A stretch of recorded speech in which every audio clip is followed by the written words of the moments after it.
माया सोती है, मुक्ति जागती है। आध्यात्मिक मार्ग में एक कहावत है, ईश्वर कृपा से गुरु मिलते हैं और गुरु कृपा से ईश्वर मिलते हैं। किस सुपात्र और अमरता का रहस्य जानना है, ये ईश्वर तय करते हैं। खोजी नहीं चुनता, खोजी को लगता है कि वह ईश्वर की खोज कर रहा है, ये उसका चुनाव है। मगर खोजी से पूर्व खोज करवाना ये वास्तव में ईश्वर का चुनाव होता है।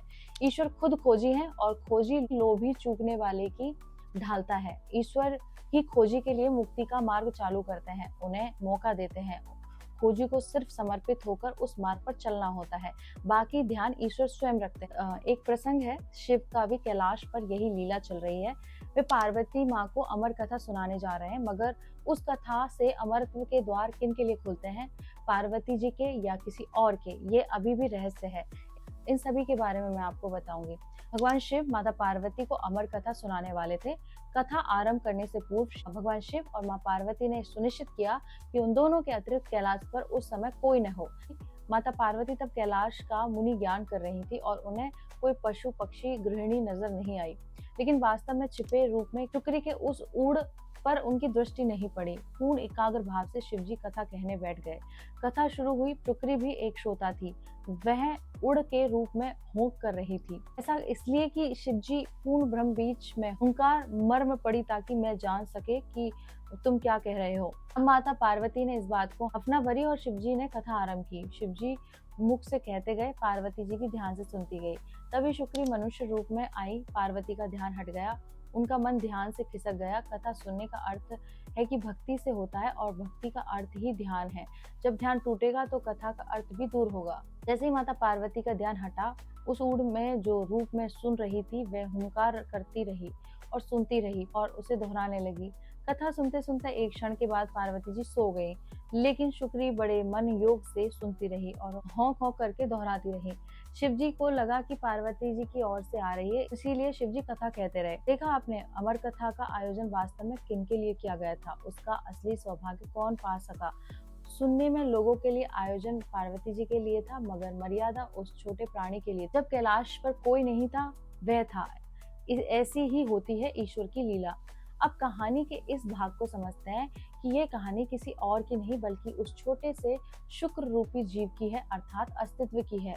शिव परम सत्ता स्त्रोत्र भी खोजी के अंदर है, मानव सूक्ष्म अहंकार भी और कैलाश प्रेम आनंद मौन से भरा दिव्य स्थान भी। कहानी में समझे कि खोजी गुरु के वचनों का श्रवण कर कैलाश पर बैठा है, यानी कैलाश पर स्थापित होकर आत्मज्ञान पा रहा है, लेकिन आंशिक में उसके भीतर माया जागी रहती है। माया का अर्थ है बहुत विस्तृत है।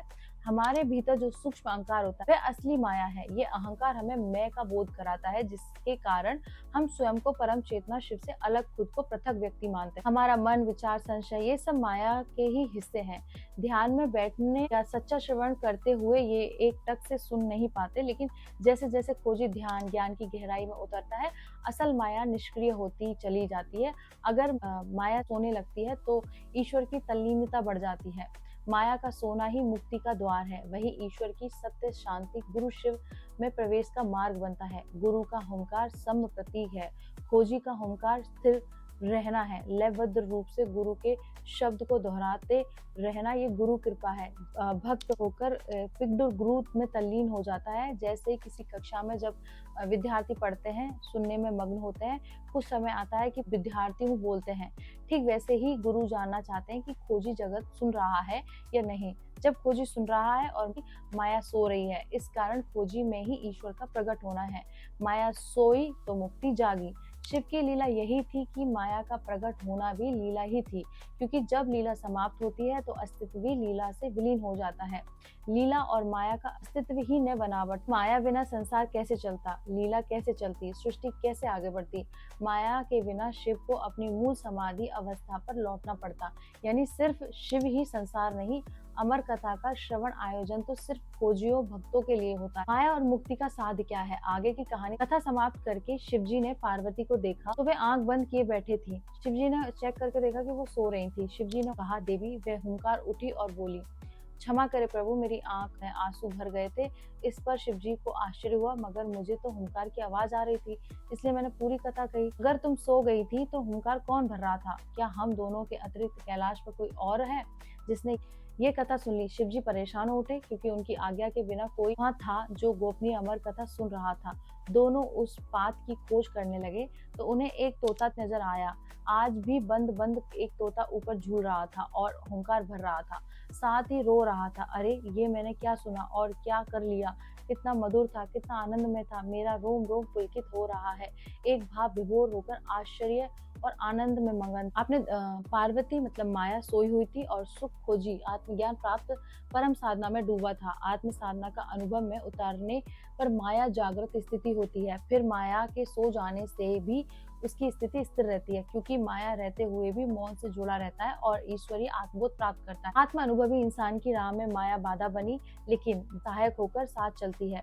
उसका मन सत्य का स्मरण करता है, बुद्धि सत्य का मनन है मंथन करती है, उसके विचार सत्यमय होते हैं और शरीर अनुशासित होकर सत्य की सेवा करता है। ऐसे भक्त माया का उपयोग भी लोक कल्याण के लिए करते हैं।